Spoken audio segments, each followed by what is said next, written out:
I would like to take a moment before we get into today's main episode and to talk about my sponsor for the podcast. Podmatch is a new podcasting site dedicated to all podcasters. The platform helps hosts get connected with potential guests to appear on their show, as well as allow guests to find podcasts that will give them a chance to share their story. Podmatch offers many tools to help organize your page, from to-do lists to episode planning to potentially appearing on a leaderboard. Podmatch has it all. The best part, you have the potential to get paid. And who doesn't like to get paid from home? I like to. With an easy sign up, you can start connecting with podcasters and guests immediately. I have been a part of Podmatch since the beginning of May, and I have got to say that it was the best decision I've ever made because Podmatch helps your podcast grow. It helps you get connected with people that have very interesting, very compelling background stories that are just waiting for their story to be shared. So if you are a host or guest and would like to start building professional relationships, explore more opportunities, and have your story shared, I highly suggest that you sign up with Podmatch today by going to joinpodmatch.com/lethal venom to start expanding your network in seconds. I would like to give another huge thank you to Podmatch for sponsoring this episode. Now on to our main episode, and again, you can sign up at joinpodmatch.com/lethal venom to begin your podcasting journey today. Hello everyone, welcome to the Lethal Venom Podcast, the show where I talk about anything I want with the honest to God truth, no lies told. Today I'm joined by Mr. Darren Elliott. He is a survivor of narcissistic abuse who has later become a coach and therapist specializing in narcissism and relational healing. His personal experience and professional journey have given him an intimate understanding of the subject, allowing him to guide clients through emotional growth, healing, and the transformation of relationships. He's soon to release his first book, The Narcissism Recovery Project, where he shares personal and professional stories of insight, leaving the world of narcissism through developing self and other compassion and developing loops of loving each other in relationship and community rather than each for themselves. Darren, I cannot wait to hear your beliefs. We've been talking a little bit, and just from the before we hit record, you're really, really passionate about narcissism. So I can't wait to hear about your views on it and have this conversation. I think it's going to be a great conversation today. Thank you, Noah. Can I acknowledge as well, my my life has been changing so rapidly lately that in fact, let me just give a slight update to that bio. So I started a book about 10 years ago, and it was at the end of a narcissistic abusive relationship. And um, narcissistic abuse is an invisible type of abuse that we're only starting to really understand today. And it's very confusing for the person in the relationship because the person you love when it comes to an intimate relationship, in the case of narcissism, essentially their good side and their dark side are separate. If you can imagine, there's a lack of object constancy. So they do have a lovely side, but they also have this dark version of themselves too. And it depends on the energy that they're able to go with. And when we're in a loving, connected, happy, joyful energy, things tend to go well. And they someone who's suffering from narcissism enjoys having positive mirrors, and you can have good times together.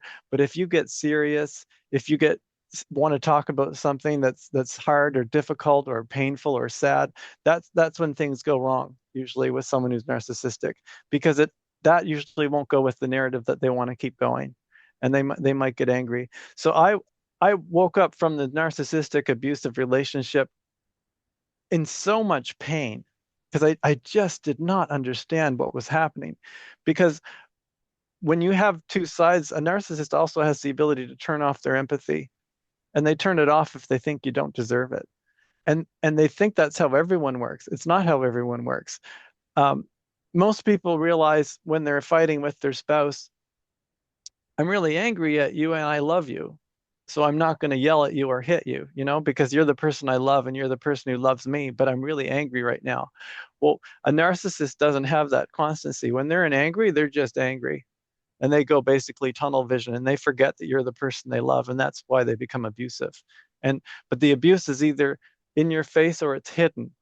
So it can be in your face, it can be name calling, like, putting you down, devaluing you, saying mean things, saying, often just making up things, but it feels real to them when they're saying it. And that's gaslighting the both of you. Um, to the person on the other side, they receive two types of behavior: approval and disapproval, and approval and disapproval. And when you're doing things that your narcissist partner likes, they're friendly and happy, and yeah, everything's the best. And if you're doing something they don't like, they might go cold, they might go dismissive, they might be angry, um, they might get in a bad mood themselves, they might retreat. So when you have a narcissistic person in your life, you end up managing their emotions for them. And that is the invisible abuse, because you're doing things to make sure they're always in a good mood. And then in so doing, you essentially lose yourself, and you're managing their emotions instead of them managing their emotions, and you're managing them instead of managing yourself. So people coming out of a narcissistic abusive relationship have usually lost themselves in the other. Because as long as dad's in a good mood, everything's going to have a good day. Oh, it's fine. What do you want to do? Oh, where do you want to eat? Oh, what? And so dad always gets his way because that keeps him in a good mood. If he doesn't get away, maybe he gets really annoyed or really angry or just cold, or he just doesn't want to be part of it, or it's not fun anymore, or whatever. That so I'm describing, if you had a narcissist father, that's what that looks like. But whatever you grow up with is normal for you. And that's really a big important message that I want everyone to understand.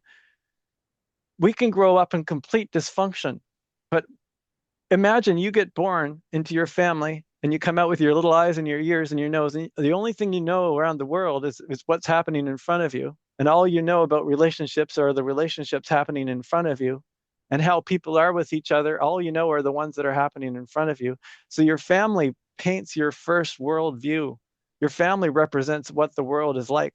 And if mom and dad are always fighting, even if the baby is, even as a baby, it's going to paint a picture of people don't get along. It's going to paint a picture of adult humans attack each other, that we can't trust each other. Even our caregivers can't be trusted. And how our feeling is towards baby. These things get programmed at a really young age. We're born unfinished. We humans, we come out of the womb, we're not done. We're not even near done. That's unique about our species. Our brains have grown too big to be possibly finished inside, and our brains continue to develop outside of the womb, really at a rapid rate that slows down over time. But when we're born, our brain is developing, and it's making new neural pathways, thousands a day. And by the time we're 17, we're still making some new ones, but it's slowed down. So, and that's still true until about 27. And then from there, we're kind of losing them.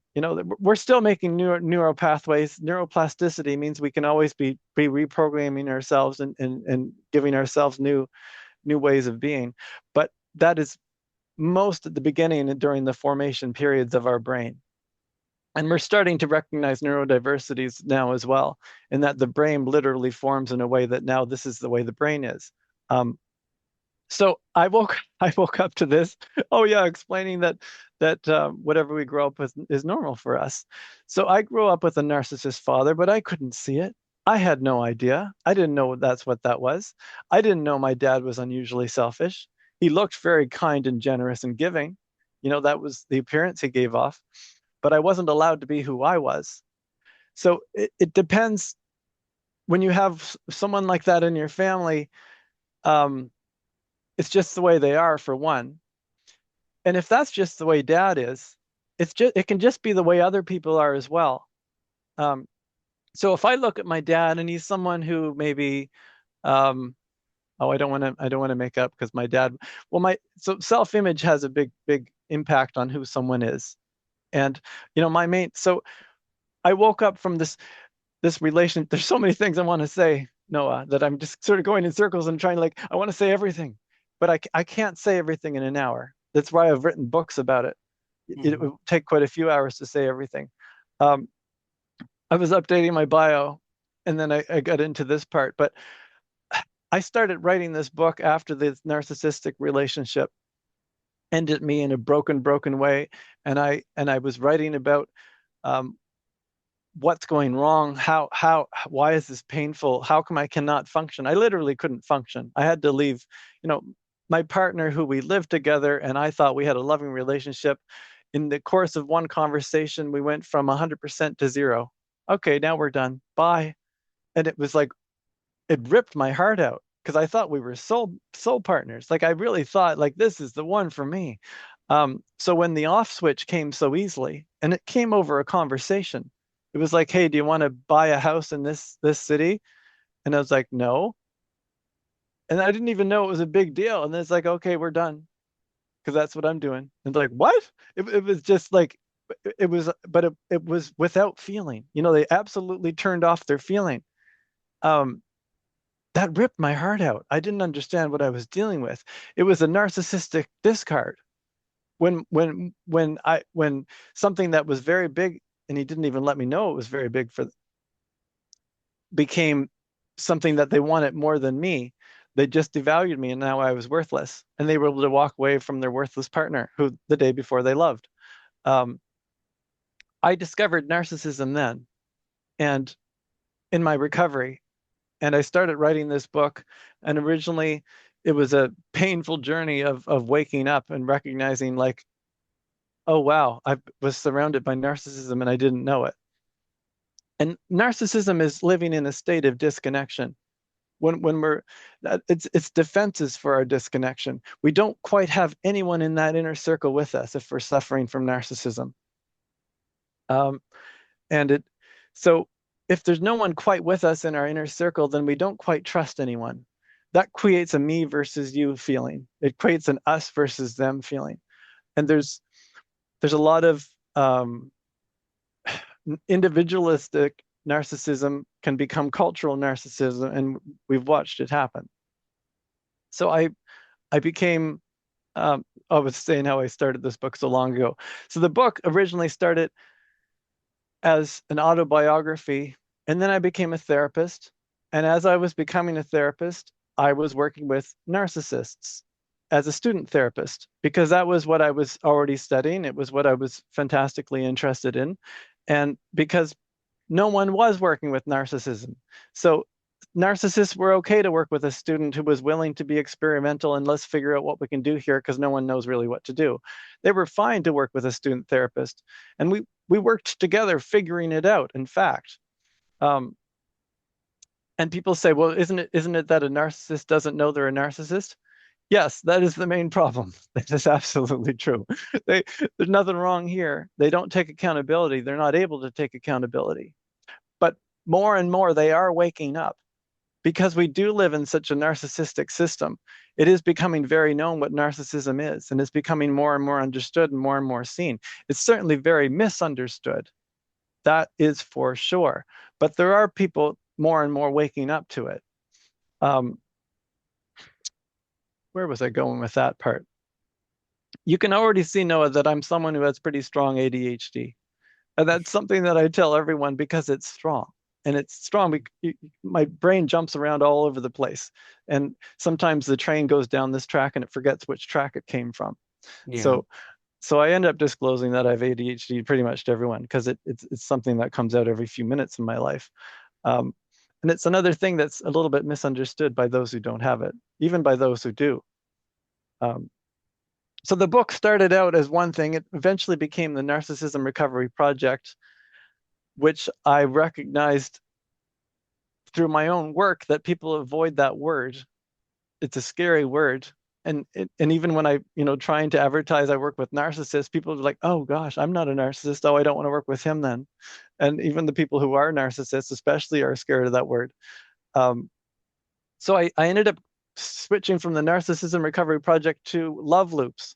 So then my book was called Love Loops, because in fact, that is how I do work with narcissism. Narcissists um, come to understand that love is a feeling in their body. It actually feels good to love people. It's not something you're giving away. Love is a shared emotion and it feels good. It doesn't feel bad to love people. It feels good to love people, actually. And being a shared emotion, what I mean by that, it's easier to love someone who's loving us. So when I first meet a narcissist, if they have a pet, that's where the practice starts, because it can be easier to love our dog who loves us back so unconditionally, and we love them and they love us and they love, and we create a love loop there where it's easy to feel our love and care for our dog because we can see their love and care coming from them and we're able to reciprocate. It's just like someone coming towards you. Um, it's part of co-creation. For example, I live in the building. I live in a building because I live in Toronto, and most of us live in buildings. Um, if I if I walk past the concierge in my building when I'm coming and going with a scowl on my face and ignore them or whatever, when I approach them, they're going to have a certain way of being with me that's maybe awkward, maybe a little uncomfortable, maybe professional, maybe. If I walk up to my concierge with a smile like, "Oh, hi, how's your day going?" The version of themselves that can show up with my friendly face is a different friendly version of themselves that can show up to my friendly face. Versus if they have a resident who comes to them when they always have problems and they're always angry and they're like, "Oh, Trisha." And then, what version of Trisha is that person going to see? We are co-creating our relationships. And that's one thing a narcissist does not understand. Um, where did that come from? Oh, so love loops is the work with narcissism. It's learning to create loops of love with others. That when we care about others and they care about us and we care about them and they care about us and we care about them, we can get into those loops. But we can also get into fear loops where I don't trust them and they don't trust me and I don't trust them, they don't trust me. Just like I could walk up to the concierge and think, "Oh, what a jerk." But who actually created that coke, there's people in the building who think the concierge is a jerk, and there's people like me who think the concierge is lovely. It's depends what you've co-created with them usually. um so waking up to understand that who we are with others has a big influence on who they are with us. um is the work with the narcissist and creating love loops. But I also, so when I show the word love loops in the market, that doesn't look like a book about narcissism. It was when I was designing the cover, I was like, this looks like a baby book. Like no one's going to read love loops and think, yeah, narcissism recovery. It's so then it switched again. But as I was writing the book, I was also watching I was also watching a leader who was lying verifiably every single day with no shame, just saying whatever they wanted to be true, and people pretending it was okay. And I was watching a leader devalue others. And by that, I mean, a narcissist likes people who agree with them and tends to dislike people who disagree with them. And that's just pure narcissism. And we're watching someone who says, "Oh, yeah, that's a good guy," if they agree with them.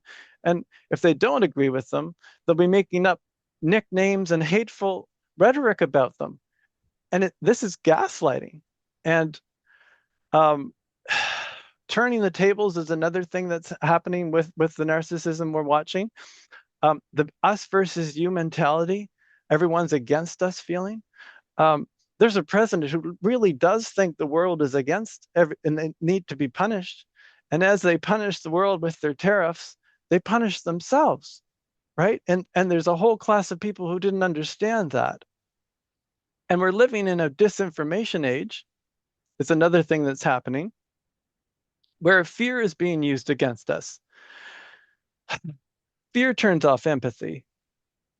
When if you have a fear reaction to your black neighbor, your empathy for your black neighbor is not going to be high because your fear turns off your empathy. And if you're having a fear reaction, where is that fear reaction coming from? Is it coming because you've watched the news 100 times and you've seen certain things highlighted on the news causing that fear? Or is it because you actually know the person that's standing in front of you?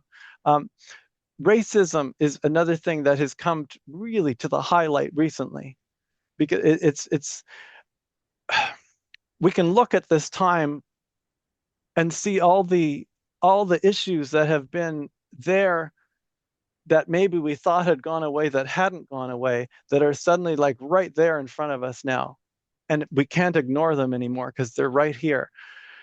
This needs to be the bottom. This needs to be the bottom. It doesn't have to be, but let's make this the bottom. So the book ended up becoming what is now called the United States of Disconnection.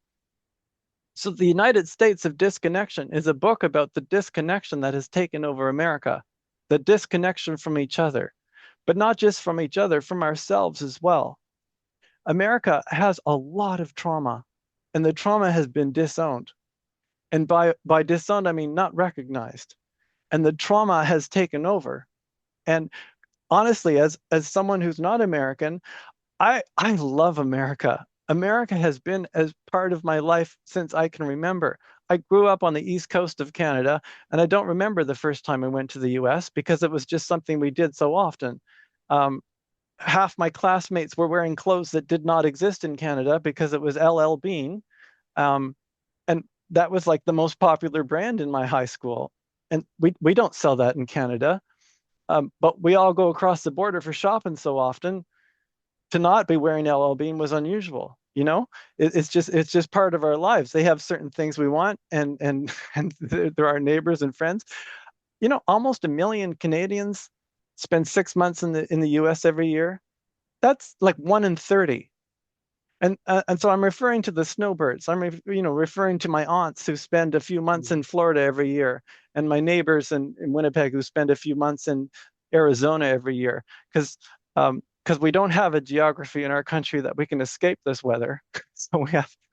So luckily we have a friendly neighbor where we can escape this to go down to the south. It's a significant part of our population, right? It's a percentage of our population who live in America every year for part of the year. Um, I, America is more than a best friend. It's more like a sibling to us. It's more like a big brother. Honestly, it's most of my chosen family are Americans and live in America, and our border used to be quite porous. When I was a kid, we used to be able to drive across the border. We didn't even need passports. It'd just be like someone would like, hey, how are you guys? What you doing today? It's like, oh yeah, we're driving to Bangor. Okay, have a great day. Bye. And there was no ID, there was no passports, because we were seen as such good friends. It was like we're sort of the same, like family. Like we trust each other. We both have good safety nets. We both have good, you know, in fact, we do have good controls in the airports and such. So we could trust the crossover. It was that easy. It was that flexible until 9/11, in fact. Um, and then 9/11 happened, and that was a big trauma. And I don't know if it was recognized how much trauma that caused, but it caused a fear of others. It caused a fear of other nations, and something that we never imagined could happen on our own soil. But also at that time, the walls came up between Canada and the US. I don't think people noticed, but that's when the borders became more, suddenly became quite secure and serious. Um, it was never intended to keep out Canadians. It was intended to keep out people that might be coming from Canada. Um, but it's become more and more. I mean, that wall has become higher and higher lately. Um, now that a Canadian has a full awareness that your phone can be taken at the border, and you're not allowed to refuse your password for your phone, in fact, and they have the legal, and they are checking people's phones now, and they're taking your phone and they're looking through, and they're even when I drove across the border in 2016, already they were looking at social media. I remember being at the car at driving across the border, and them being in the office and then coming back to the car and asking me questions that came from my LinkedIn and my Facebook. And so it's evasive going to the US, and now it's more evasive than ever. And there's also a lot of hateful rhetoric that gets shared from well, the narcissistic abuse that's being perpetuated on a whole nation. Gaslighting is narcissistic abuse. Saying what you want to be true, even though it's not true, is narcissistic abuse. And it's happening on a massive scale. And truly, it may have started with Fox News, I'm not sure, but there should not be allowed to be news sources who are intentionally disinforming a public. The First Amendment has been used to protect hate speech. And we see freedom a bit differently in our different countries, because I see the freedom to be safe from hate speech to be a stronger freedom than someone else's freedom to perpetuate hate speech. Because if someone else has the freedom to perpetuate hate speech, then I don't have the freedom to not be receiving hate speech. And to me, the protection is more important than the freedom to be able to devalue others so easily. The the defense of freedom has been something that has been weaponized and fear-mongered into control, into people thinking they're defending themselves and defending their safety when they're not at all, you know? And when you cause the fear that others are not safe, the fear that you can't trust the media, the fear that scientists are lying to us, the fear that COVID is a hoax, all these fears, they push people further and further out of reality. And these alternate realities are not co-creations, and that is narcissistic. A narcissistic lives in their reality, and they try to pull you in. And they believe that this is the way it is, and they want you to agree with them. And if you don't agree with them, you're stupid. And they'll make up things. And the projection, like just from the Oval Office, I'm going back to like the election. You know, I was in Arkansas when in 2016 when Trump was elected the first time, and and that night I went to Dallas and I flew to New York City the next day, and I had two very different experiences of America. One where they were cheering, and the others where they had their heads hanging down, and literally I saw flags at half mast in New York City right after the election, because they could see what was coming. It was fear and division, and it's like, oh no, they voted for fear and division. It was shocking to recognize, and I can tell you the world was shocked. The world has been shocked. Um, it's been like watching a slow motion train wreck for years. Truly for years. And then when the re-election happened, it was the ushering of a really unfortunate reality, but it's a reality that's continuing down the fear path. Fear is dominating right now, and fear turns off empathy. That is how they divide. That is how they conquer. We need to recognize that this fear is tearing us apart, and that truly we are meant to love each other. Honestly, we're just a bunch of human pack animals. We really are meant to love each other. We really are. We are supposed to love your neighbor. And you're supposed to love your neighbor, whether they're Latino from Hong Kong, whether they're as black as they can be, whether they're LGBTQ, whether they're trans. You're supposed to love your neighbor. There's no caveats in that. There's no, unless they don't share your religious belief, unless they don't share your culture, unless they come from a different race, which was an invention anyway. We humans are so much alike. If we were dogs, we'd be all the same breed. Think about the diversity of dogs. Some dogs are this big, and some dogs are this big, and some are black and white. And like dogs come in so much diversity, but they're all dogs. Humans come in this tiny, tiny range of diversity. We're basically all cousins. Even with the difference in our skin pigmentation that have developed over years of being in different environments. And we understand that skin pigmentation is an environmental adaptation of humans and not any kind of significant difference. But it is one of the things that has been used in different religions at different times of history and demonized. And there is a demonization of difference that is also tearing the country apart. Difference is not bad. Difference brings goodness to the world. In fact, I feel like we figured it out a little bit better where I'm living here in Toronto, because I love the multicultural society that I live in, and it makes life so much more interesting. I to I like sorry, my tongue gets twisted. I live in a condo building. I think there's 15 units on this floor of my condo building. I'm downtown. So in the 15 units on my floor, three or four of them might be white, I suppose, because the building represents the demographic that the city represents, which is not majority white. We're very multicultural. In fact, Toronto itself has more people born in other countries than born in Canada. So it's been a very fast growing, popular country, um, bringing people together from all over the place. And it makes life interesting, like, um, I'm a member of the LGBTQ community myself, and I guess there's probably three units that represent that here. Um, Next door, there's an Indian family, and me and my partner decorated the party room for their 3-year-old's birthday party because because the gay guys next door were good at decorating, and and and that's good. And they weren't sure how to do balloons. They're like, you know what? We always decorate with flowers, but they're way too expensive to decorate with here. So can you help us with the balloons?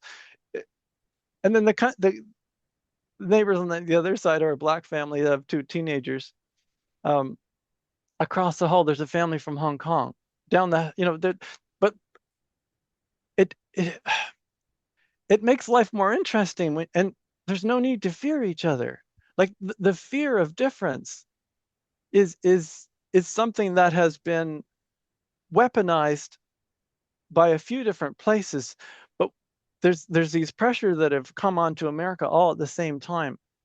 And one of the pressures that's extremely real is there's a growing class of people who literally cannot afford to live. There's a whole class of working poor who work and never get ahead. There's people that, having 2 jobs and they're working at Walmart and they're working at the Home Depot and they're even trying to get a 3rd job at Amazon because they just can't get ahead because they're paying $1,800 for their bachelor studio. And, they just can't make it. Life is not meant to be like that when the people who own the company are billionaires. That's the thing. If we were dealing with a lack of money, and sure, we all need to work so hard to barely get by because there's just not enough money. But no, the money has been squeezed and squeezed and squeezed and squeezed by people like the Waltons who own Walmart, who pay their employees mostly a not living wage.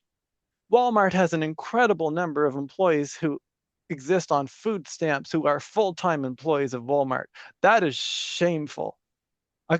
For a family who are billionaires, and think about how much a billion is. It's 1,000 million. So you take 1,000 million.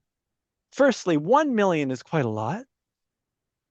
Take 1,000 of those, and then you think 300,000 million.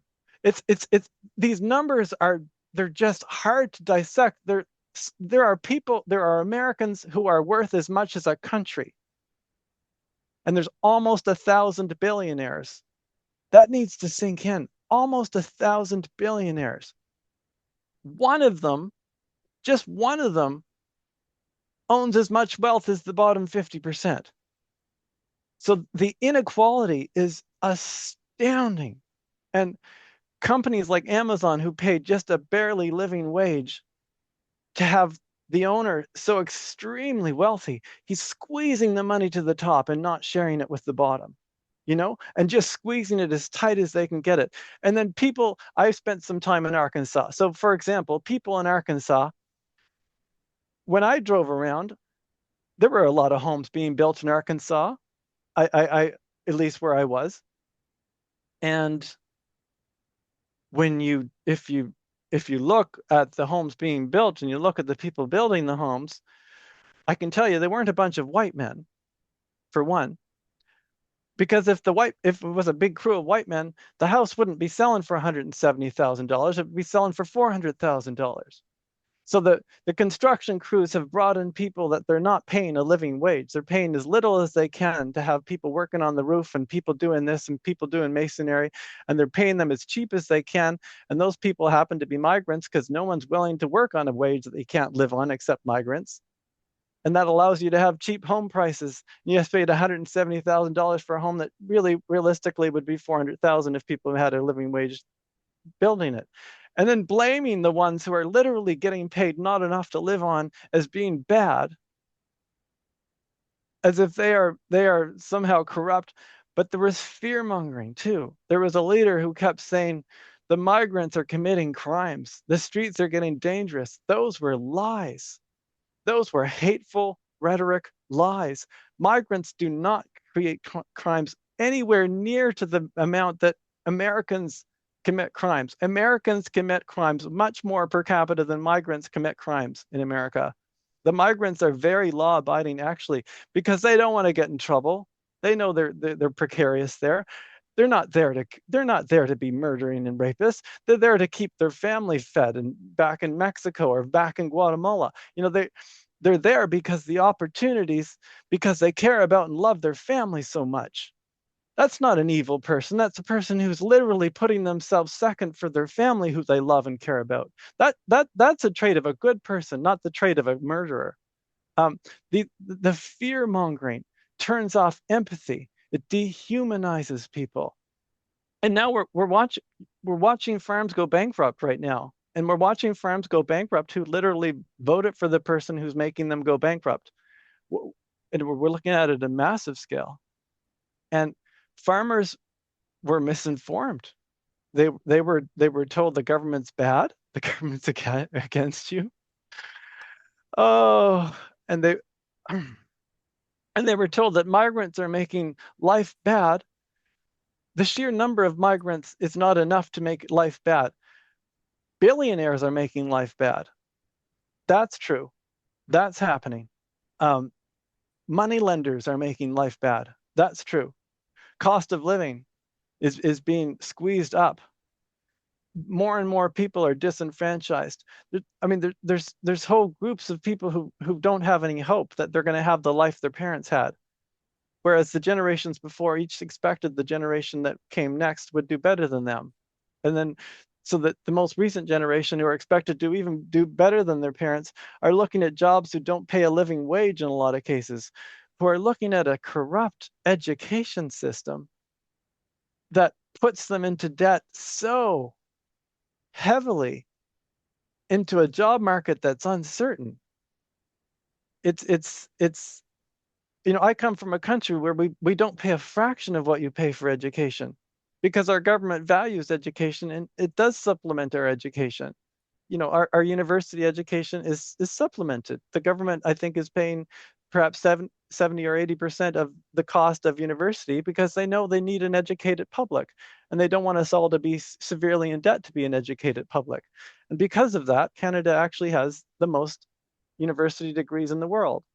And I think the university graduate for women of a middle-aged range is something like 76% of middle-aged women in Canada have graduated from university.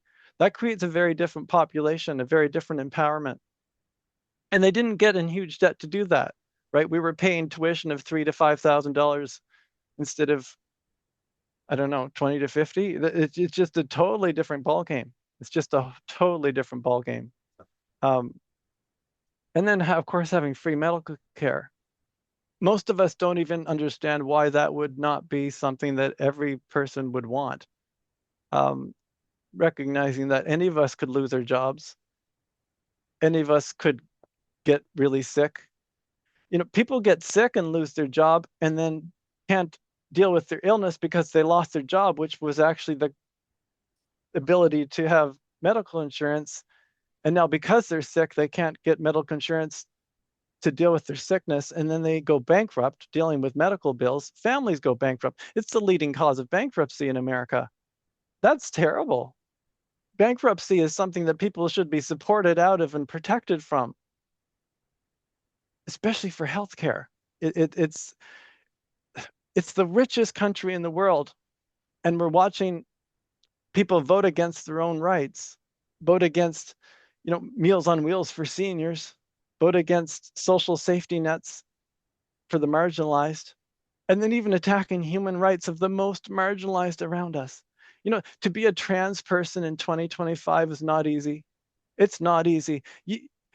Gender, Gender is experiential. How I experience my gender is it's personal to me. How I experience my gender, how I identify, and how I feel in the world. And most people do fall into the heteronormative. I feel like a man and I am a man. I feel like a woman and I am a woman. And most people do fall into that feeling.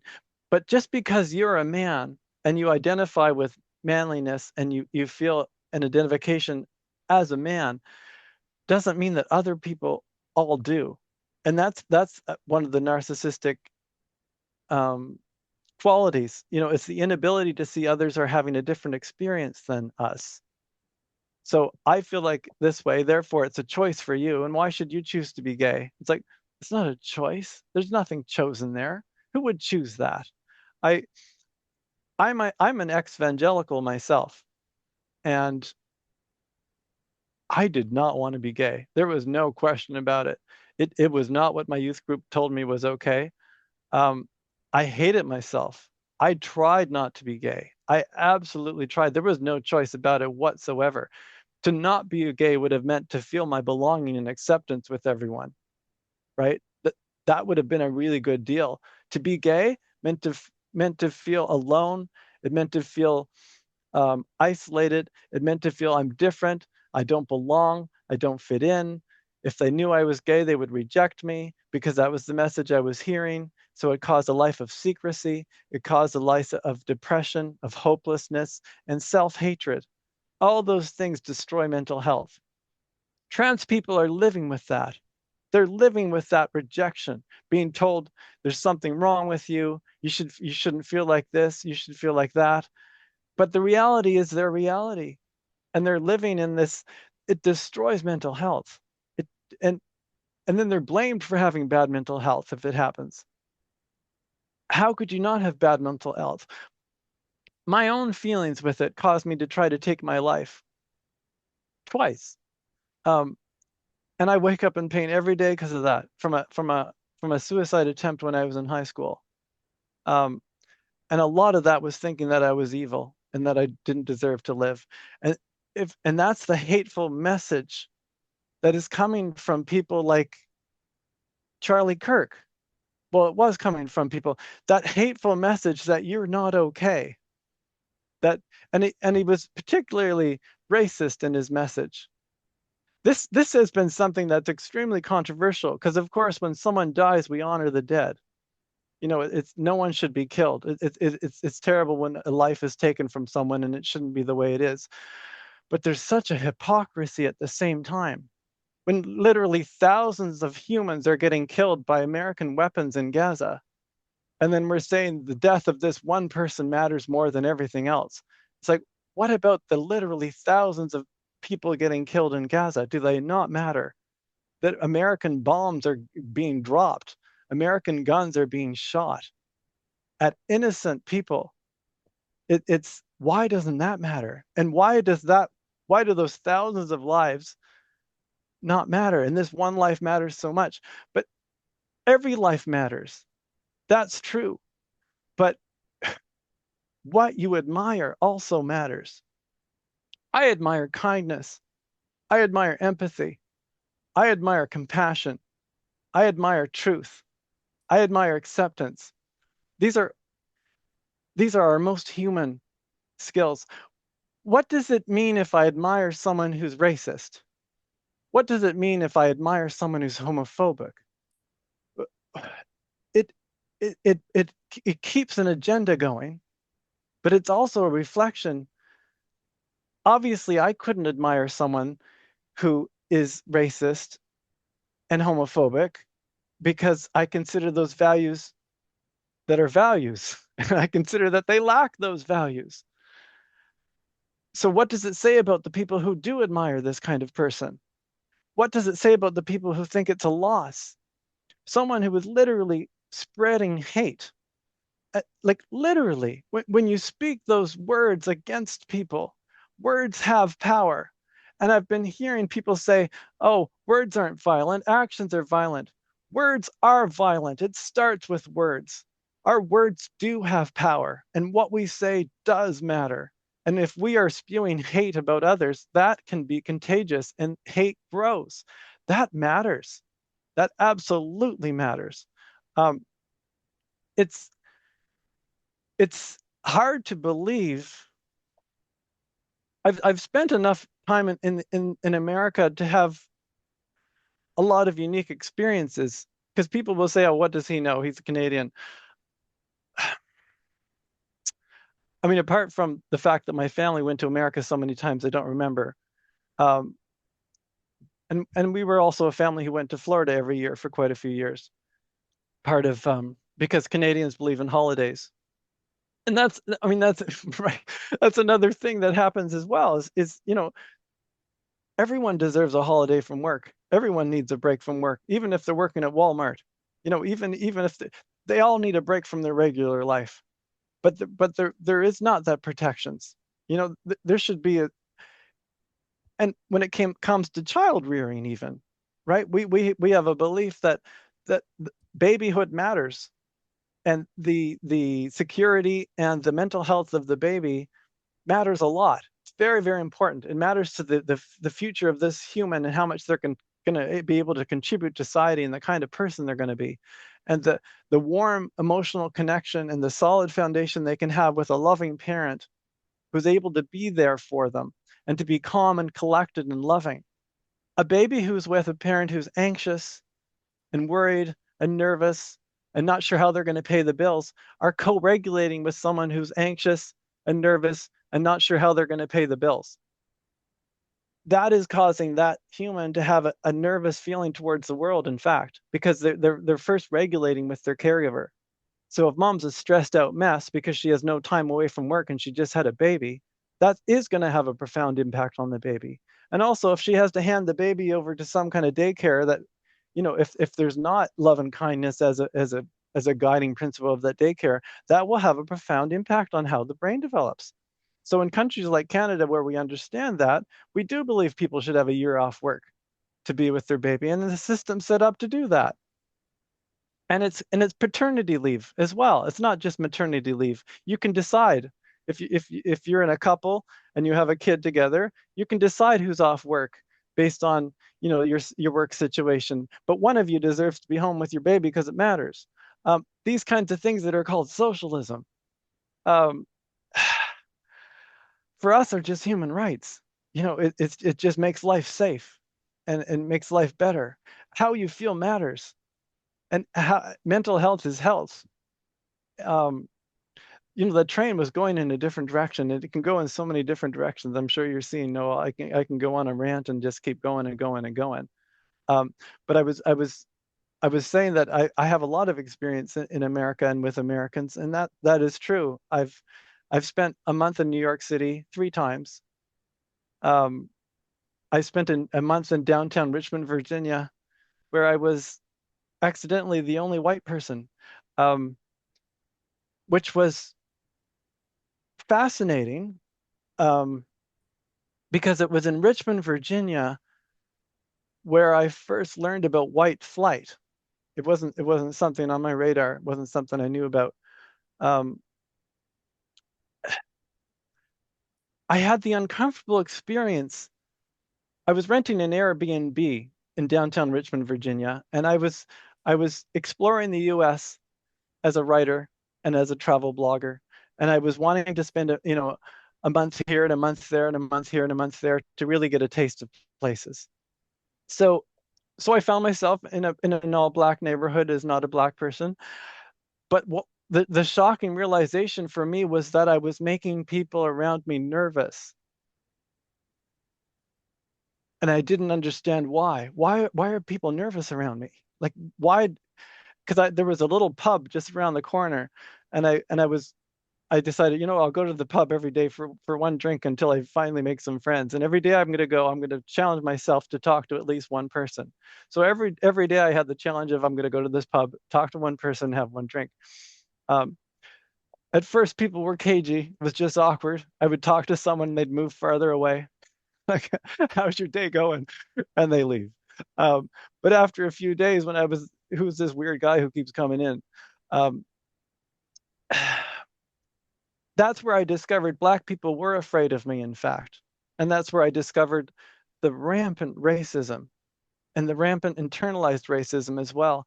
But to realize, if I was to get uncomfortable, if I was to, for whatever reason, feel like I was under threat because I felt nervous for some kind of thing, because I had some kind of trauma reaction to Black people, and if I felt threatened, and if I picked up my cell phone and called emergency services and said, "Oh my God, I'm feeling nervous. I'm in this Black place and there's Black people around me," that police would come and someone would probably get in trouble because I was nervous.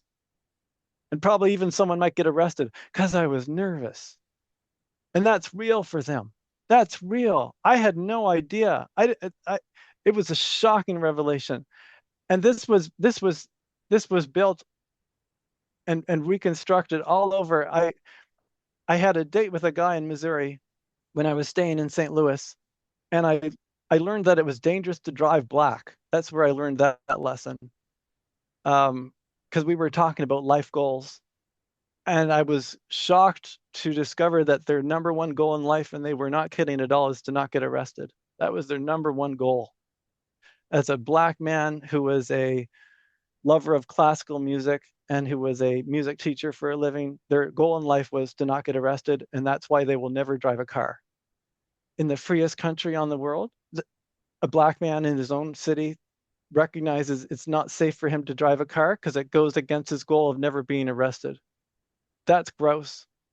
That is a disgusting reality, and that is a disgusting reality that's true. And it's true for very many people, because it would be much more convenient if he could drive a car and not feel like he might accidentally get arrested and thrown in jail because the cop was in a bad mood because he had a light that was out.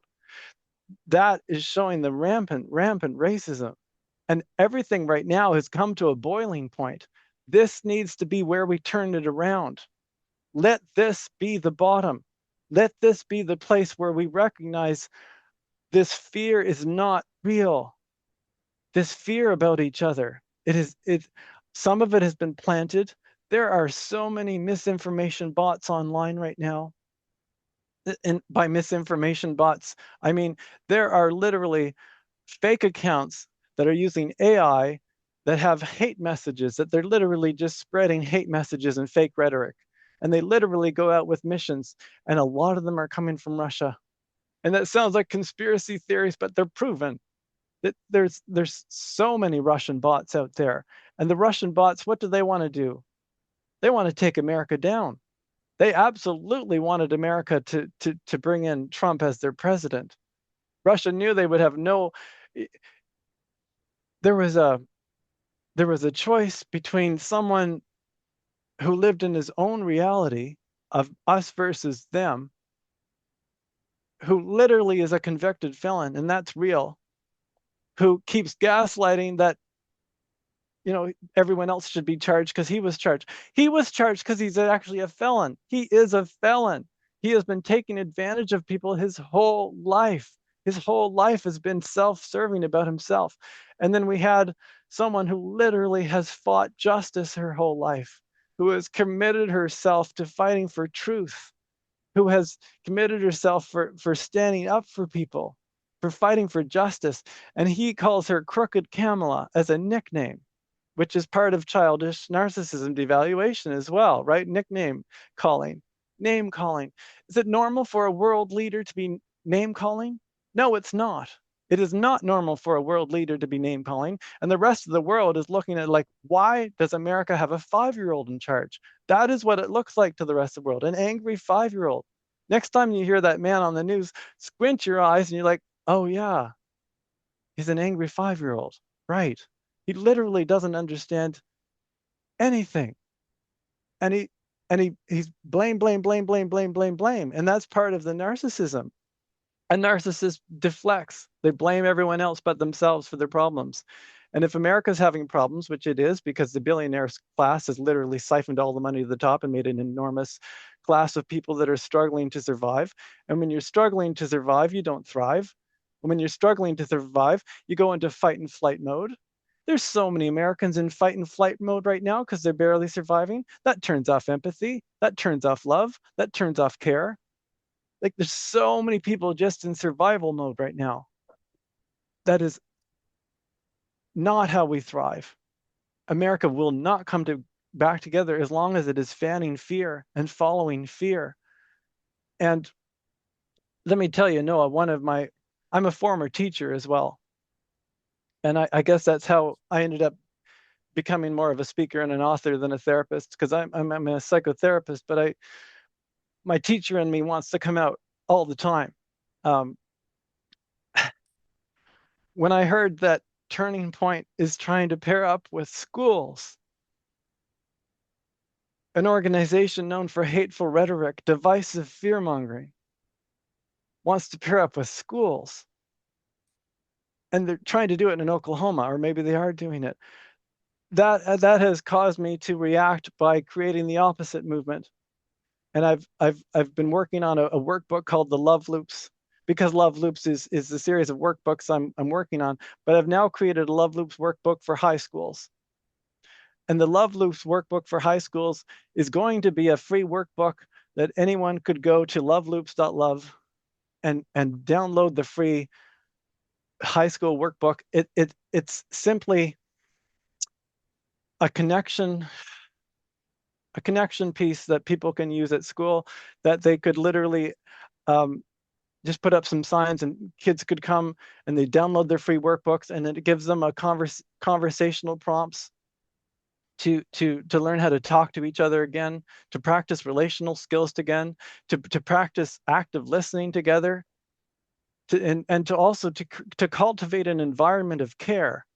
So, people go to a Love Loops group, they recognize, okay, this is a place where we're having kindness as goal behavior. This is the place where we're having love and kindness and truth and honesty as goal behavior. So when things are not kind, that's not our goal behavior. And we're also listening with acceptance. And so when kids come together with a little bit of framework, a little bit of support, how to do it differently than the hate and fear that they've been taught, that's where change can happen. So I've worked on a Love Loops, this one, coming back together. I've worked on because I wrote the United States of Disconnection, I also wrote companion guides to go with it. Those are free guides that are on the worksite, on the websites. The narcissismrecoveryproject.com became the movement instead of the book, because it's a scary name that scares people away. And loveloops.love is becoming the workbook movement, teaching people to create love loops with each other again. If you're one, there's so many people who don't want to know their neighbors. They just think, oh, knowing your neighbors is trouble, so they just come and go and they keep their head down, and then something goes wrong. We're meant to love each other. It feels so much better to be friendly in the world. When you're feeling friendly, that is a feeling in your body that you get to enjoy. It feels good to be friendly. I set people up with experiments who are very, very guarded, and I say, next time you go into the grocery store, do an experiment and see how different it feels to be friendly versus what you usually are. Because these are people that are extremely judgmental or guarded or critical, or they're standing at the cash register thinking, oh, who do you think you are, blah, blah, blah. They're just, like, what if you were there and you were thinking, how can I make their day better? How can I be a good customer coming through their till in this tired person's day? See how that changes. And they do these little experiments to see, how does it go if I'm friendly? What does it feel like if I'm nice? And then they walk out of the supermarket feeling good about themselves. It's like, how different did that feel? And then they learned that, creating love loops is actually a good way to be in the world. But right now we're living in fear loops. And America especially is living in fear loops. And the fear has grown and grown and grown. When I was in Arkansas, I went to visit someone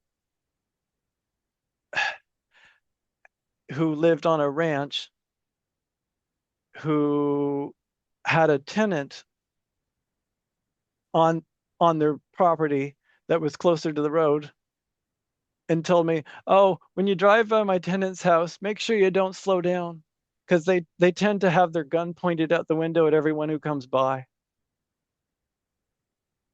Are Canadian hearing that literally when you're driving down the road, someone's going to have their gun pointing at you as you drive past? That that's such a weird thing to hear. It's such a shocking thing to hear. That fear of others, that is trauma. The fear that the world is a bad, dark, and evil place, that is trauma. And trauma has been propagated and trauma has been spread, and it's been spread by traumatized churches. And that's where my own family got swept into the trauma because um, the way I'm speaking, I'm the black sheep in my family, if you can imagine.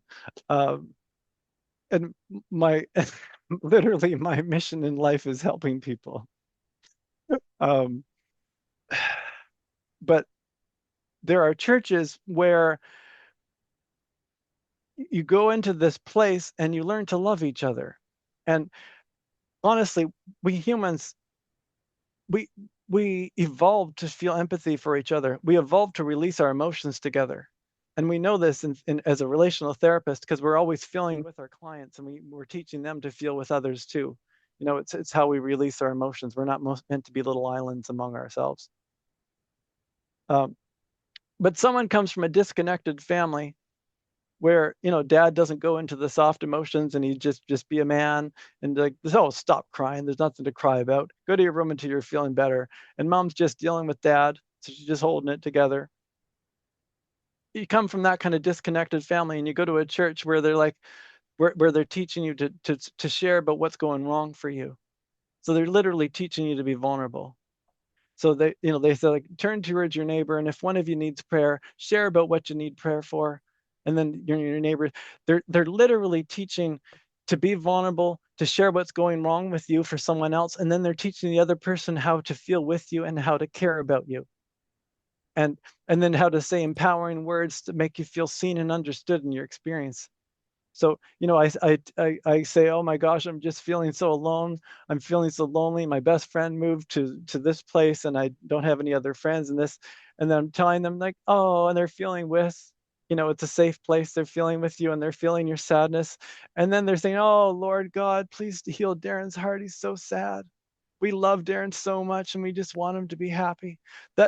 Those words of support, those words of encouragement, those words of empathy, we evolved for that. But in a traumatized church, they're saying they're teaching people, yeah, we love you here.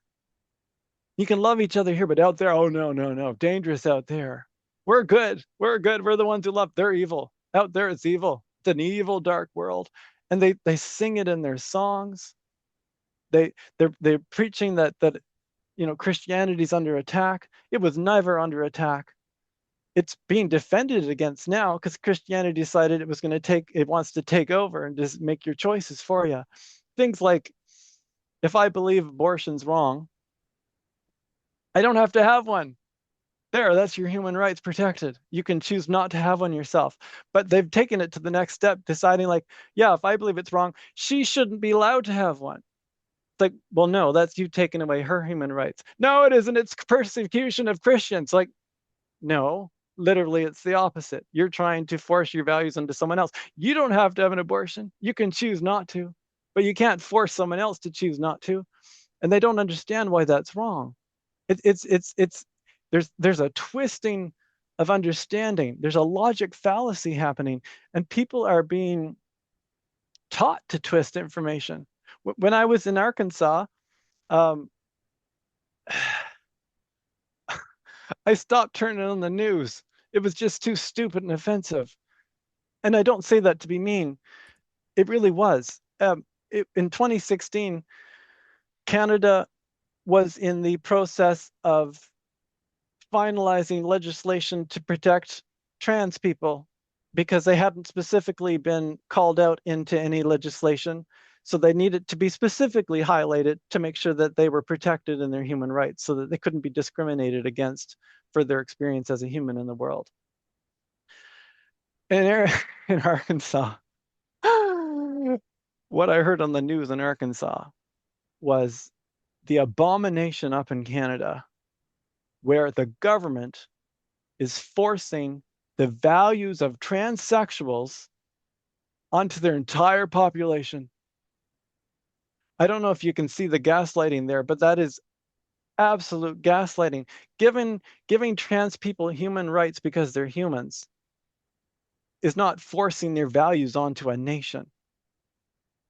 It's recognizing this is a human who needs human protections because they deserve to live their life as a free and protected human who has freedom from being fired from their work, who has freedom from being refused health care, who has freedom from being refused anything because they're a human. They're just another human. But the fear of painting them as evil, demonizing people who are different, such as trans people, it's a total scapegoat distraction from all the other things that's happening. Yes, blame trans people for your problems. Blame migrants for you being broke. Like, no, migrants actually keep the prices lower. Migrants are working in the poultry factories in Arkansas. And I had a date with a guy and he's like, "Oh, Mexicans are taking over." Like, what? Taking over what? Taking over Arkansas. And I'm like, uh, so I Google it and look up some information. It's like, yeah, they make up 1% of the people. That's not taking over. Um, Taking over, they're so exaggerating, and that's so fear mongering. And in fact, they're being underpaid to pull your chicken apart in the poultry factories, and they're being underpaid to dig the holes, and they're being underpaid to pick the crops for 12 hours a day, 6 or 7 days a week. That's what they're doing. And that's keeping your prices lower. It's doing jobs you literally wouldn't do because you can't afford to live on it anyway, because it's not even the legal wage. It's below the crazy low legal wage in many cases. It's and then they're being blamed and devalued for it. And they contribute to society, and the fear mongering and the lies that have caused the divisions that now the world is literally having travel advisories. Don't go to America. It's not safe. How many countries in the world right now have travel advisories against visiting the USA? Did you ever imagine that would be the way it is? I certainly never did. I certainly never, ever thought I would see the day where the government says, don't go. And, even advising, if you do go to the US, make sure you don't use your phone. Leave your phone at home and buy a burner phone. I didn't have to do that when I visited China. That's insane, but it could be used against me. Things like marijuana is legal here, right? So on our phone we could have ordering our marijuana from the local marijuana store because there's a marijuana store as much as a coffee shop in Toronto, but at the border, federally it's illegal. And even that could get you in trouble at the border. And now they're not just saying no at the border. They're not just saying, "Oh, you can't come in. Sorry, you wasted your ticket." They're not just saying, "No, no, we're not going to let you come in. You've wasted your drive." They're even detaining people. It's insane. It's just insane. And the budget of ICE. I mean, the money that was taken away from helping people to being put into incarcerating innocent people. It's an authoritarian regime. It's already happening. It's already happening. This needs to be the bottom. It needs to happen now. Right now, it's still possible to speak up, and people are already afraid to speak up, right? I already know by releasing this book, I will not be able to see my chosen family in America until there's a different administration. I already know that, right? There's a chapter on Trump in my book. There's a chapter on Christian nationalism. I'm calling out the truth. I'm speaking it just from an honest, compassionate, truthful, fact-checked lens. And there's too many people living in an alternate reality who do not want the facts. But living in fear is not the answer. And that is what's happening right now. When we get in fight and flight, it literally turns off this part of our brain. Our most evolved part of our brain turns off. We lose our humanity. And when someone like Charlie Kirk, who literally was preaching fear, is then held up as if he did good things, that is upside down. That is upside down. It cannot stay like that, or the path to destruction will continue. We are meant to love each other. When we love each other, we create heaven on earth. It feels good to walk out the door and bump into a neighbor and like, hey, how are you doing? It's nice versus come out the door and see, oh God, neighbor, like, what kind of earth do you want to create?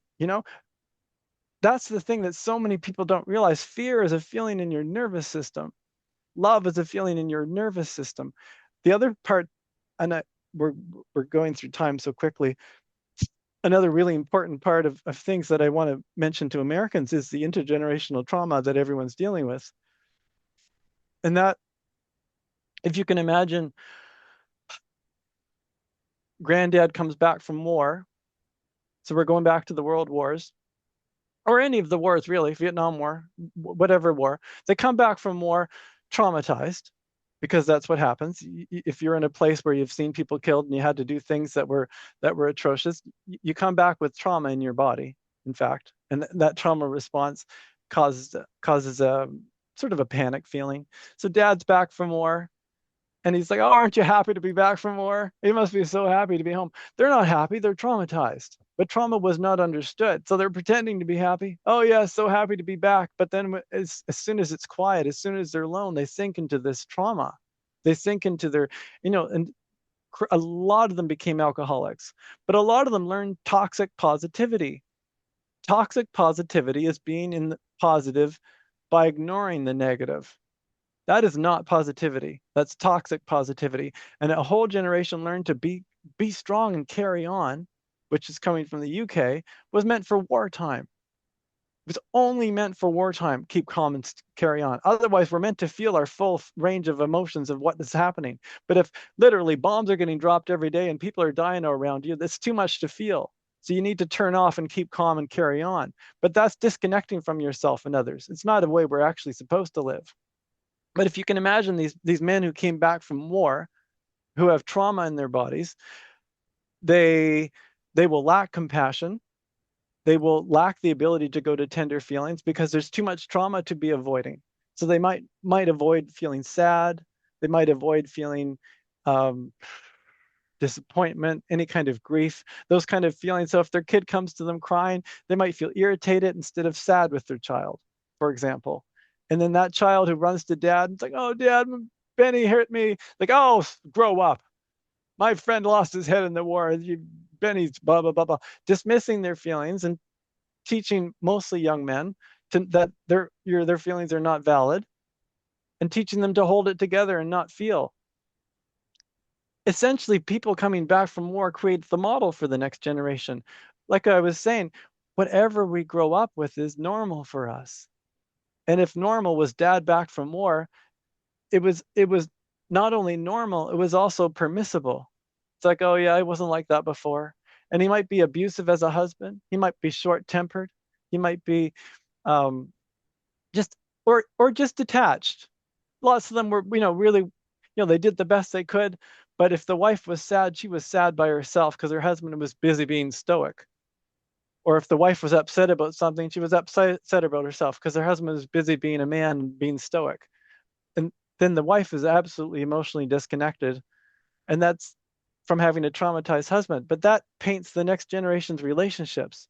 We tend to recreate what we see, and that's what feels normal. If dad was abusive towards mom because he was back towards war, the chances are the daughter's going to end up having someone who's quite a lot like dad, whether or not they came back from war. But it also creates those patterns for the next generation. That was what was normal. They see dad treating mom a certain way, and that's the way they end up treating their people as well.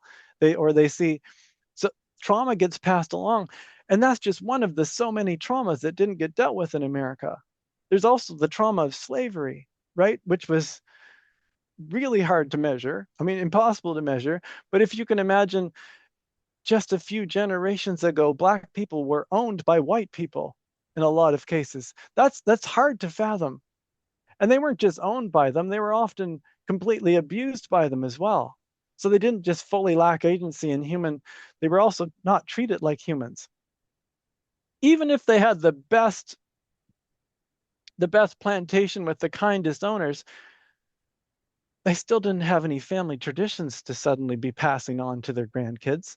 Like the family was so destroyed.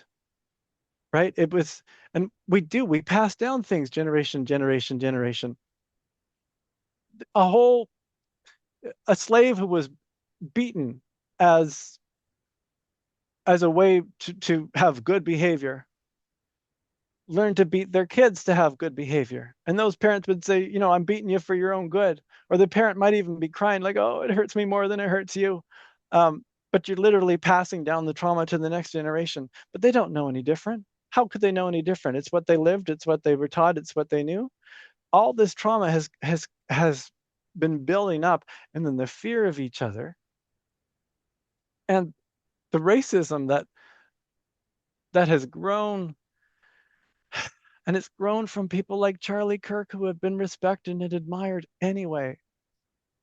It's exposure is where us humans recognize we're not all that different. Exposure is where we deal with racism and homophobia, because these are disorders. These aren't things that we're meant to keep the same. A phobia is an irrational fear, and it's something we'll deal with in therapy. And racism is a trauma response that also can be dealt with in therapy. It's not something that should be normalized and accepted. Race was something that we invented not all that long ago. It's and it's invented for control. And then of course there's the narcissism of the colonial spirit that came over in the first place, right? The colonials who came over, um, who literally thought people were heathens if they weren't Christians. And we certainly did that up here in Canada. That's for absolute sure. We have an atrocious history here with how we treated the indigenous population of this land, how we came in with absolute disregard for their language, disregard for their culture, saw them as less than, saw them as unhuman. They dehumanized the people that were here originally, and now we're understanding, in fact, the complex societies that they had going on before we came and ruined them. Some of the tribes here in Canada had really beautiful mental health supporting societies where they um, felt their connection with each other and with the earth, and where they had just in their practices they taught empathy, just the way they were, even in their language. We destroyed things because we thought non-Christianity was evil, and that itself is narcissistic. We're good, they're bad. That's another narcissistic thing that the monotheistic churches have, who think we're the only right ones and everyone else is wrong. That's a narcissistic worldview. How could you decide everyone else in the world is wrong? I had that wake up in high school. I really became because it was like in grade 12 where I was like, but if I was born in a Muslim family, would I be evil because I was born in a Muslim family? Well, yes, because you have the option to follow Christ, like, but not really. Because if I was born in a Muslim family, to follow Christ would literally be to betray my culture and to betray my family, to choose something different that I'd only heard about. Yeah, but it's still your choice. So I should go to hell because I was born in a Muslim. Well, yes, if you don't know Jesus, you're going to hell. Like that could not make sense to me. It just was not. I couldn't compute it in my teenage brain. So I became evangelical quite young.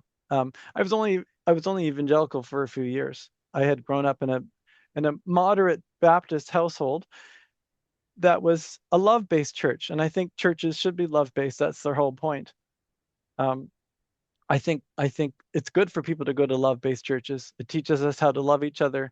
It teaches us to practice compassion and empathy and forgiveness, and these are essential human skills. But fear-based churches are pulling us apart. And if you go to a fear-based church, you should be speaking out against the fear. And I saw that in my own family's church. Even though I'm evil, blah blah blah. It's like, wait. What? Even though I'm evil without Jesus, you think people are evil if they don't have Jesus? Well, yes, people are evil if they don't have Jesus. That is a toxic belief, that people are evil if they don't have Jesus. It's a toxic belief because it's extremely harmful, and it enables abuse. And it has enabled abuse of conquistadors. It enabled abuse from the Canadian government and the Catholic Church here in Canada to literally take innocent children from their families, put them in hateful schools where literally children died from cruelty. They were, in many cases, refused to be allowed to speak their own language, which immediately isolated them from everyone because they didn't speak English and they weren't allowed to speak to each other. And they'd get hit, they'd get punished if they even spoke their own language to each other, completely dehumanizing innocent children. These were children. Children died from cruelty. They were just so sad to leave their loving families and be isolated, not even allowed to talk to people around them. It was just awful. And they believed they deserved their cruelty because they weren't Christian. This is narcissism, and it's ruling right now. And Christian nationalists who think they need to save the world are destroying the world. And Project 25, oh, we don't have time to go over there because we've literally come to too much time here. But Project 25 in itself is a whole book. Because of that, Noah, I've been working on a book that I'm calling Project 2035. And Project 2035 is looking at where we are right now as we implement Project 2025, which is a fear-based document that thinks it's a love-based document. And it's taking America down a fear-based path, and it's masquerading as love. 2035 is a book that shows us what will America look like if we continue down a path of fear, if we continue to fear migrants, if we continue to fear trans people, if we continue to fear LGBTQ, as we continue to fear non-Christians, that fear group growing, if the white nationalism is embraced as being okay, 2035 is painting the picture of what that would look like. But it's also painting an alternate picture. What if we started choosing love today? What if we started rejecting fear? What if we started waking up and recognizing, wait, what if this is just a human? What if my trans neighbor is not actually evil? What if my trans neighbor is just trying to live their life? What if I actually get to know my trans neighbor instead of judging them, instead of hating on them, instead of making them feel afraid? You know, I live in an extremely cosmopolitan, safe city here in Toronto. I live downtown and I can literally go out any time of day and I don't feel nervous for my safety. I don't feel like, gun crime is on the rise. That is true. But on the rise for Canada means it's here instead of here. Like it's, it's exponentially smaller than America, but we have a crisis at the border because when the president was saying that fentanyl was coming across the border, which it never was, 70,000 guns were coming to Canada from America was actually the border threat. And the real reason that Canada spent $1 billion on our border when we were accused of fentanyl coming from here, because it was never coming from here. 13 pounds compared to thousands of pounds. 13 pounds is like almost nothing. And also it's coming from people that have come here. But the 70,000 guns that are coming this direction, that is causing a lot of mess in Canada. Like it was just reverse land about who needs to be safe with the border. Our statistics are all absolutely different, right? Our homicide rates are a fraction of Americans' homicide rates. Our hate crimes are a fraction of American hate crimes. Gun sprees literally don't happen here. We can count them on one hand, whereas we're starting to be able to count them as something that just simply happens in the US. The anger, the hatred, the fear, the violence, it needs to stop. And it needs to stop by choosing love instead of fear. It needs to stop by choosing truth instead of doubling down. Those are narcissistic defenses that keep alternate realities in place. A narcissist doubles down against reality. They don't even hear you. You're speaking the truth. They're literally working on their reasons why not instead of listening. Teaching active listening is one of the main things that we do. So this is such a passion of mine because we are at a turning point. And it's ironic that as we come to this turning point, literally the group called Turning Point is continuing down a fear path. Let the turning point be a change away from the fear path and actually come to a love path. And that's what all my books are about. As a relational therapist, um, these are relational skills on a different scale. And I deal with narcissistic abuse on a one-to-one and in a family system. And as I look at narcissistic abuse in the American system, all of America now needs to recover from narcissistic abuse. It's been normalized for everyone. Lies and rhetoric and hate has been normalized for everyone. We've heard it and heard it and heard it and heard it, that it's become normal. That is normalized narcissism. It's not okay. And if we let it stay normal, America will continue to push away its allies like it is. And that's what a narcissist does. They divide and conquer. Canada's not your friend. Canada's against you. All the lies of that Canada wasn't your friend. Like there really were. I mean, there's the millions of man hours, and I don't say that in a hyperbolic way, lost to dealing with the chaos coming from the administration in Canada alone. Wasted that could have been spent on making things good, hours spent that could have been spent on helping people, improving things, spent on just figuring out how to survive tariffs. What if he does this? What if he does that? How do we pivot when this happens? How do we pivot when that happens? So much wasted time on the news, watching these insane news cycles go and go and go and go. We'll never get that time back. The whole world is watching on.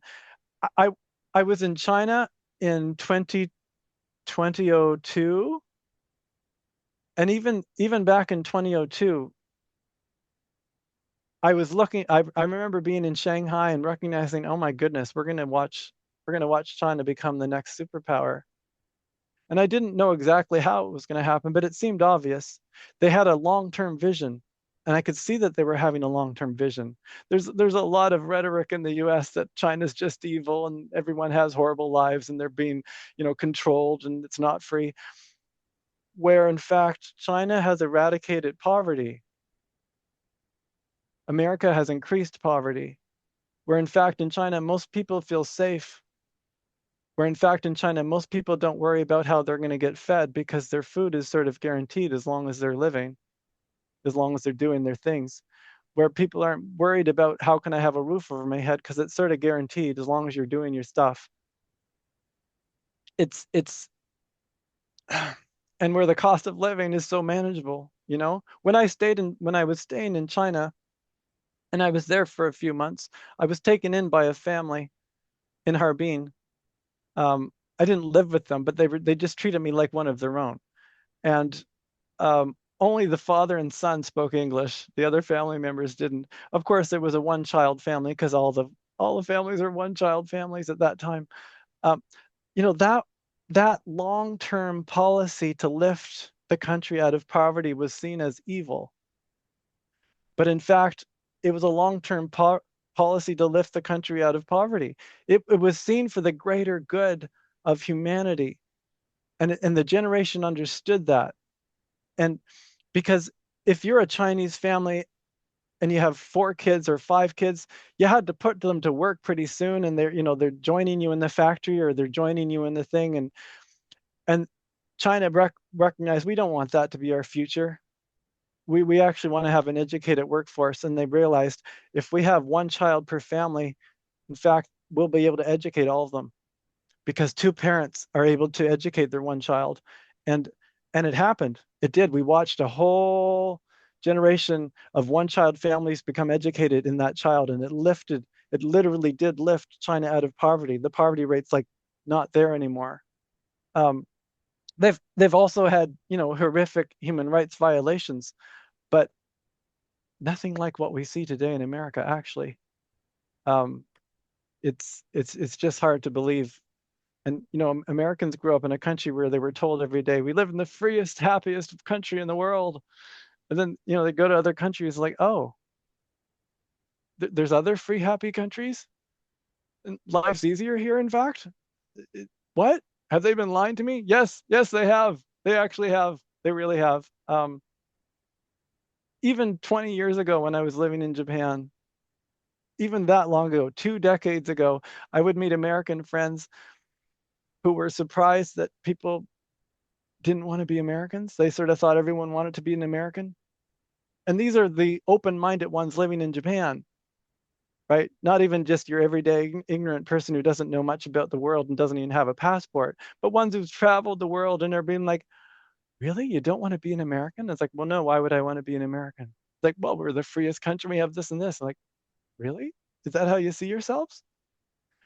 It was shocking for them to recognize the world doesn't want to be American. Yes, countries that are struggling with poverty look at the riches and say, I want some of that for me.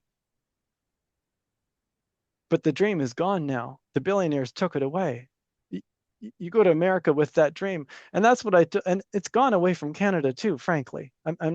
As I point the finger at America, we have done the same thing. We have had to keep to be competitive in this market. We have also had to keep wages low, right? Because we have competed in this market. We have had to um,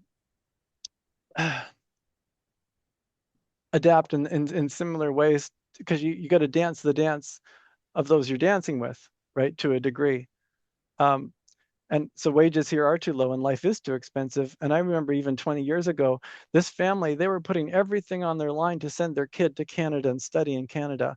And it was going to cost them $25,000 a year in 2002 to do this, which is a lot of money in China. And it was, it was like, it was probably more than their yearly income per year to send the kid to university. And they were wanting to move to Canada, even though they didn't speak English. One of them was a judge and the other was an engineer. They owned 2 properties. They were sitting pretty. They were having a great life in China, actually. And I was like, if you come to Canada, you're literally leaving your friends behind. You're leaving your family behind. You're not going to be a judge, that's for sure. And you're not going to be an engineer, not with a lot of schooling and learning English. And they would have been leaving actually a really good life for a really, really difficult immigrant struggle experience. But people have come before, you know, there's been that pride of being like, oh yeah, everything's great over here. Yeah, life is good. I'm so glad I came. It, it's not better. It's not. And people are realizing that now. When the tariffs came on China, a lot of new truths came out of China at that time as well. Um, no, I'm just blabbering on because literally I'm working on 3 different books on these topics. So um, I could talk and talk and talk and talk.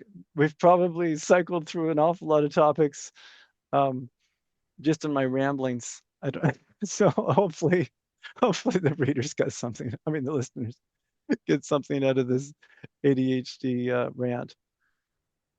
It's a very important conversation to talk about because this is a lot of problems and issues that are going on in our country right now, and it's sad to see the state of how the United States is right now. A lot of people always come here for freedom and everything, and my advice to people, if you're listening and want to come here and live here, right now, I would not recommend it. I would not recommend coming here because it's such a broken society. We don't have, it's just broken right now. Everything's very much overly priced. Violence is at its peak right now, and it's just not safe. Unlike you, when you go out here and you can walk outside and you feel safe 100% that you don't have to worry about anything. Most people here are too scared to walk out their door because are they going to get shot today? Is this going to be their last day of walking out their door? Are they going to be able to make it back home that night? I mean, I saw something on my thing. I live in rural Alabama. I don't live in the city. I don't live in suburbs. I don't live any of that. And I just had a news thing that we had a shooting down the road here. So, I mean, it's something that even people that live out in the country are not safe. It's something that we, I appreciate you so much for coming on here and sharing this opinion about narcissism and sharing all this. I mean, it, I know it was a lot thrown out there, but I think it's a great conversation to be had, and it's something that needs to be said because people are too scared to do it. And people can have their opinions about this episode. They can think that this whole episode was just full of opinions. That's what it is opinions. He can have his opinion. It's free. It's a free world. He can have his opinion. And I It's back up my opinions with facts. I want to just highlight wakeupguides.com, because what we just referred to is in there. I'm working on a set of wake up guides, and the wake up guides are fact checked, verified. I'm putting like lists of references with each chapter just to show this fact is from here, this fact is from here, this fact is from here, this fact is from here, because there's been so much misinformation, and that causes the fear. People don't know what to trust anymore. Americans are good people. They just want to love each other and to get through life and to have meaningful lives. But fear makes that all impossible. There's a wake up guide about freedom, and it's explaining how we misunderstand freedom, because I experience my freedom in a very different way than some of the people that are fighting for their freedom. I experience my freedom from gun violence as a freedom that I value. And if that impinges someone's freedom to walk around with their gun in public, well, you have to choose which freedom you're going for. Do you want freedom from or freedom to? And that's what I was referring to: freedom from hate speech or freedom to propagate hate speech, freedom from gun violence or freedom to own as many guns as I want. We trade off freedoms, and the regulations is another one that's been used. Regulations are mainly here for protections, protect the environment and protect people. One of the things that I discovered when I was researching for my books, trailer parks in America were one of the last places where you could have affordable living, where someone could pay off their trailer over some years and then they have a very low rent in the trailer park. Trailer parks are being bought up by corporations in America. Why is that happening? Because the regulations that used to protect trailer parks, people were told these regulations are holding you back. They're causing developers to be tied their hands. They're making everything expensive. So they got rid of the regulations, and now trailer parks are being bought by corporations. What are they doing? They're tripling the rent. What is that doing? Making people homeless who never should have been homeless. It's insane. It is just insanity. The fear that has been used against people, and the election campaign needs to be upheld.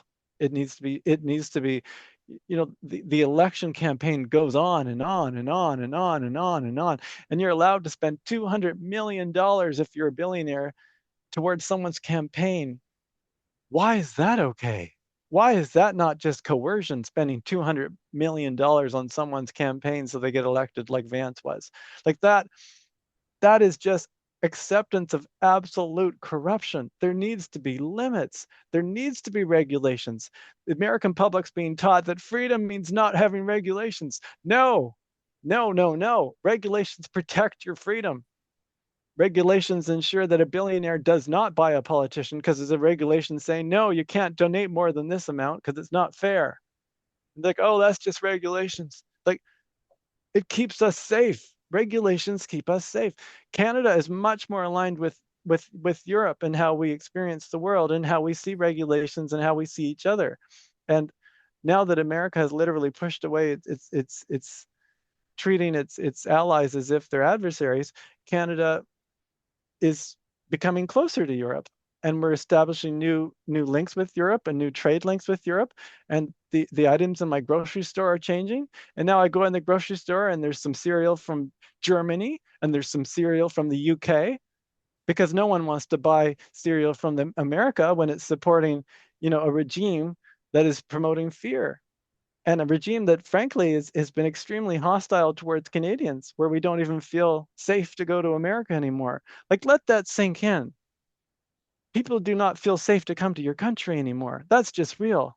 If they wanted to come, they'd still come, but they're afraid to. Like, that's real. And that's awful. And that needs to change around. The fear that has taken Yeah. over America has now made people afraid of America. Um, and those things won't change. We're buying, people are buying their things from Brazil now. That's not going to suddenly come back to America just because they've opened up the tariffs again. They're like, no, I'm not screwing the people in Brazil. Now we have the shipments coming from Brazil. Why would I suddenly screw them just because you've taken the tariffs back? And not, and then the tariffs is another topic altogether, Noah, because it just shows the ignorance of people not understanding tariffs, which is, grade 3 math. It's a tax that comes on things as it enters your country. Therefore, it makes things expensive. It was always a very simple tax. It was it was always simple. And yet so many people didn't understand and thought, oh, he's right. He'll be right. He'll figure it out. Like, no, he won't. He will not. He does not understand the world, but neither do a lot of people who I guess elected him. Yeah, I 100% agree with that. I hate to cut you off, but I got to get ready for an interview coming Yeah, up. But I do too. um, if people want to connect with you more and they would like to maybe learn more about this story and maybe have questions, where can people find you at? And what's some good social media platforms for you?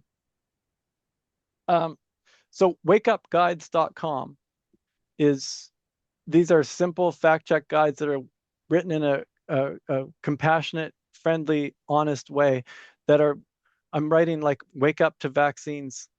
Like here's information, here's misinformation. The wake up guides are talking about the myths that you've believed and what the actual facts are. And I'm writing them about guns, I'm writing them about freedom, a whole bunch of different topics. So families have lost each other based on these topics. If you're trying to come together and you're waking up to the fact that you've been lied to, these wake up guides are for you. They're for sharing. And there's the Narcissism Recovery Project has links to everything. And loveloops.love is where I'm sharing all the free workbooks. Loveloops.love. It's just starting. I just released United States of Disconnection on Amazon last week. It will be coming to other booksellers. Ask your bookseller for the United States of Disconnection. That's how it ends up in a bookstore. I can't push my book into a bookstore, but if Right. someone's going to the counter saying, "Hey, do you have United States of Disconnection?" then they might buy it. They might get it in the bookstore because this is about waking up to what is. In the United States of Reconnection is part 2, because in therapy we name and understand what's happening, and then we get the tools to change it. And the United States of Reconnection is part 2. So I hope people read part 1 so they're ready for part 2, because this needs to be the bottom. This needs to be the bottom. Let this be the bottom right now. Let this be the wake up call. Don't wait for it to get worse. Don't wait for it to come to for more neighbors. This needs to be the bottom. We need to start coming back together. That is one person at a time, relationship by relationship. Go to loveloops.love, download a free guide, knock on your neighbors' doors, say, hey, who wants to come over every Tuesday at 8 p.m.? We got these free guides, and have meetings. You know what? It's that simple. It Breaking through the ignorance of fear and creating connection with the people around us is how we build safety as well. How safe do you feel when your friends are living around you, right? Even if it's a bit of a mess out there, at least I have my friends over here and my friends over here, I'm the neighbor over here and the nice family there, right? It creates a feeling of safety. We need to be reaching for each other and creating feelings of safety together. If literally everyone did that, then we would be fine, right? It's so reach for your neighbors in a different way and recognize that you've been taught fear against each other, and most of it's not real. Most of us are just human pack animals wanting to live our lives. We're not here to rape your children. We're not here to change their sex while they're at school. We're not here to push any kind of agenda. RuPaul's here to wave a flag of, we're here and it's okay, and we're a little beacon of light for people who aren't able to get to one. It's not grooming. Oh my goodness, grooming is keeping your kids home from public school because you don't want them to hear science. That's grooming. That is absolutely grooming. And then pointing to something like RuPaul saying that's grooming. Like, it's I could go on for that for an hour or two. Um, anyway, I should go. I have my sessions and you have your sessions. You can see this is my passion topic, though. I could talk about narcissism all day. People think, oh, what a horrible, nasty topic to talk about. And it's like I get excited for it because I believe in change. Well, I appreciate you so much for coming on here and sharing this story. And I'll put all of his links down in the description box below so that it's all there for easy access to websites and social media platforms on there as well. Um, Darren, I appreciate you so much for coming on and um, keep.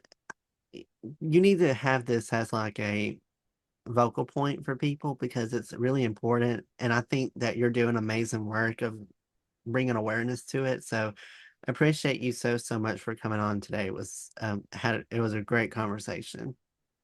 Thank you, Noah. I appreciate the opportunity to talk to everyone.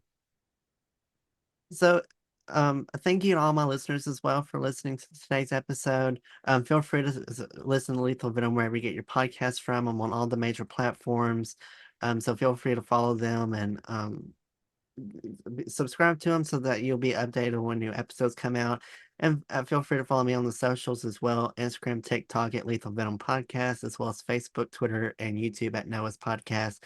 I appreciate you all so much for listening to today's episode. Y'all stay safe, make good decisions, and I'll see you on the next episode of Lethal Venom.